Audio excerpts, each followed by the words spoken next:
Things that you need to know, things you need to have. First thing, what is the gig about?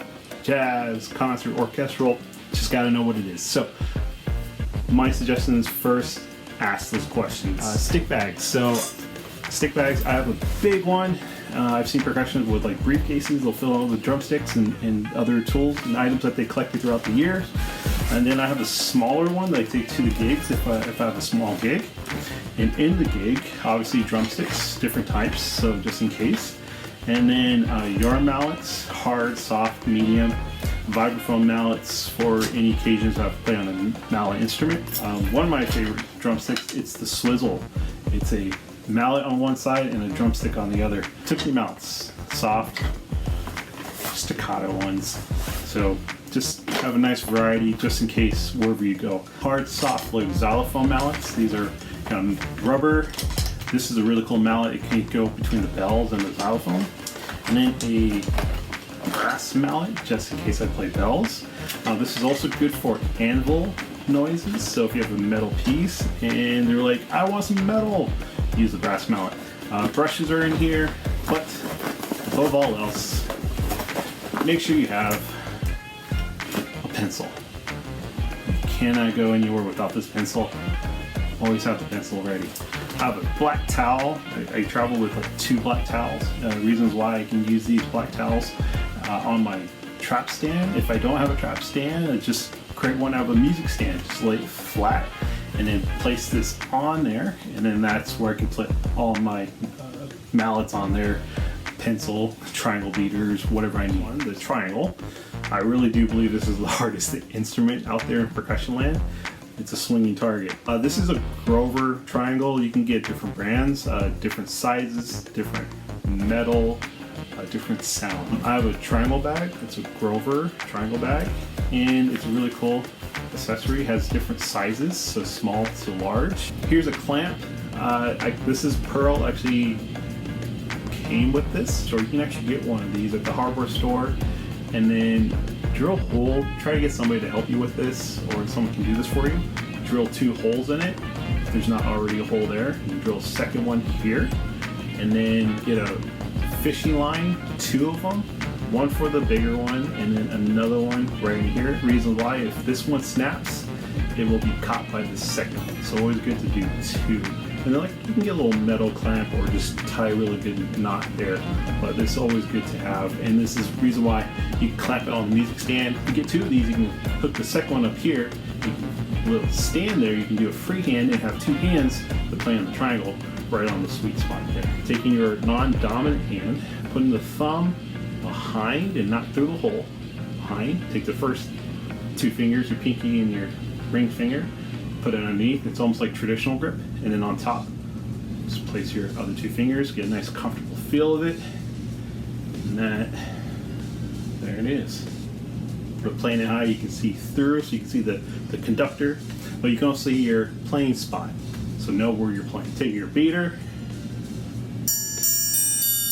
and I can actually choke if I grip onto here and just silence it.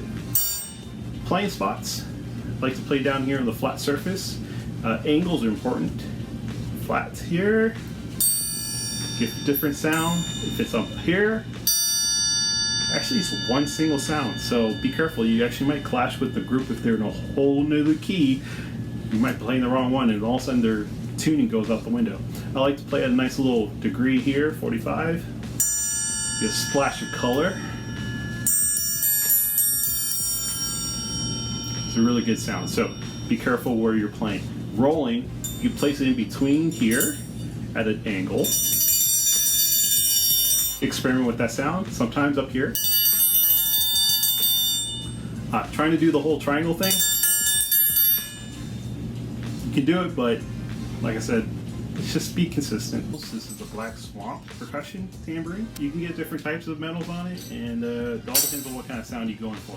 This one has a low head because it's not been warmed up. If you want a kind of a tighter head, you can actually put this under the sun, let it dry out a little bit, or put it next to a lamp, and it can kind of dry out all the little moisture in there and kind of tense the head up and get a higher sound. So we have the one-hand roll, and you can practice just doing like a circular motion. Some people do the back and forth. circular, but trying to get a steady sound.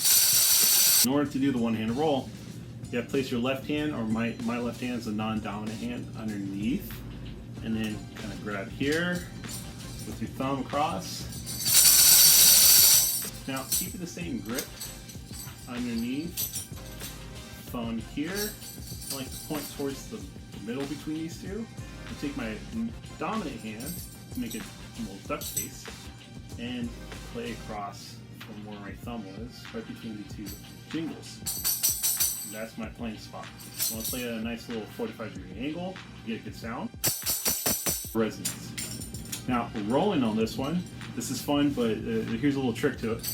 You can get like beeswax here, or surfboard wax. For surfboard, actually, it's a little cleaner because the beeswax leaves a little residue. If you get these residue, take your little credit card, you can kind of like scrape off, if you're gentle, you can scrape off all the gunk on it. But the beeswax works pretty well, and all you gotta do is just apply around the rim here. There's the thumb roll, taking your thumb, adding a little pressure, and going around that same edge. And then you can stop it with your palm. Right. I like to do the thumb underneath the first knuckle of my middle finger here, and applying pressure at an angle, going around the same edge. It's a nice sound, and I can stop with my palm. Okay, let's get to playing. So if you have like a fast passage, it gets a little tricky here, but let's do it like this. Grab a chair.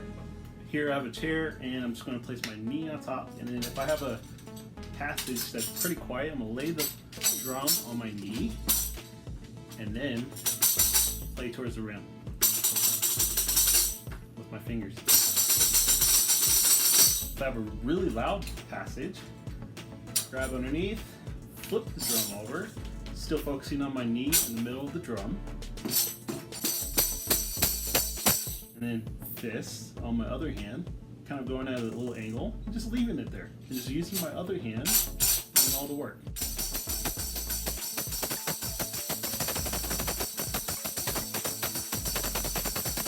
Look at Modern School for Snare Drum, playing. All percussionists should get a book like this. But at the end of the book has excerpts, and some of these excerpts are actually used for like orchestral auditions. So if you want to audition for a youth, which I highly recommend, a youth orchestra, you can use this book, and it has a lot of these excerpts in there. Another book to have is the Jacques Delacroix Etudes, Snare Etudes. You're now seeing some of these pieces used for auditions, especially in the higher level ones. So I highly recommend this book just to have. He actually has a timpani book as well, a timpani book I also recommend as well. Mallet books, Modern School for Xylophone, Marimba, and Vibraphone by Morris Goldenberg. But at the end of it has excerpts that you can use for auditioning for youth orchestrals, or the professional. These are excerpts from their actual symphonies. So these are really good pieces to study out of. Drum method books, you can actually use them a variety of ways. Not only for snare drum, but tambourine, triangle, even on drum set and hand drums. Be creative.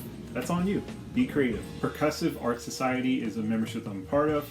They send out really cool magazines. You can check it out at pas.org, and even on the website they have really good ideas just to be part of, methods, pieces out there to look at, and it's just basically like just a bunch of percussionists just nerding out. So be part of a really cool membership, pas.org. Check it out, Percussive Arts Society. So being a musician, being a percussionist, it's about socializing, being part of a community, going out there and networking. You might be shy like I am, but you gotta do it.